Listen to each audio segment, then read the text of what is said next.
Lời xin lỗi vì đã lừa dối, ước gì mình nằm mơ thôi. Lời anh nói làm tim đau nhói, sự thật sao quá tàn nhẫn. Nghĩ đến một quá khứ thật hạnh phúc đã chôn vùi vĩnh viễn trong tiềm thức. Em sẽ nuốt nước mắt bước đi xa cuộc đời anh. Nhiều lần cố gắng để không khóc, nhưng chỉ còn lại sự yêu đuối.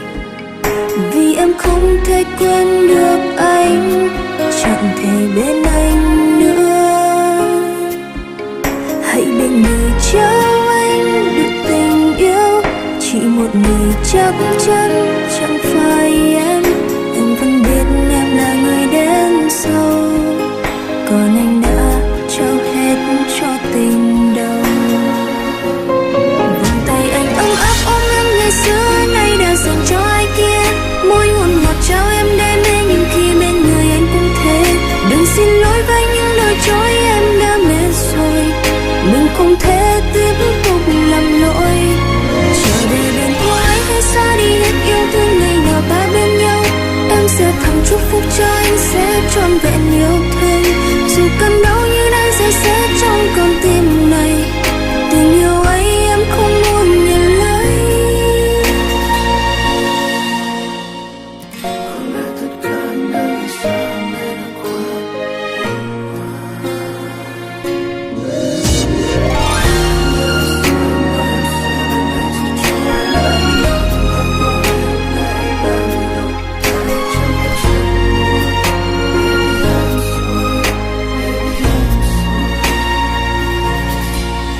Nhiều lần cố gắng để không khóc, nhưng trong em chỉ còn lại sự yêu đuối.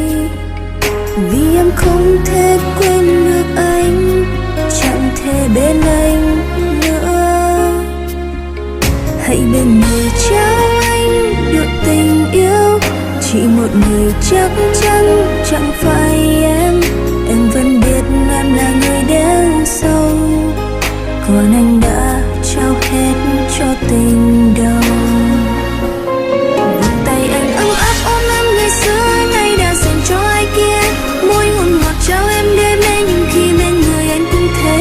Đừng xin lỗi với những lời chối em đã mệt rồi, mình không thể tiếp tục làm lỗi.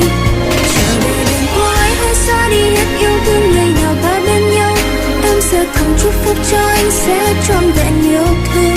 Dù cơn đau như đang rơi rớt trong con tim này, tình yêu ấy em không muốn nhận lấy. Vòng tay anh ấm áp ôm em ngày xưa nay đã dành cho ai kia. Sao em có thể quên? Em đi sẽ không quay về. Em chúc anh hạnh phúc, nơi đó chúng ta hẹn thề.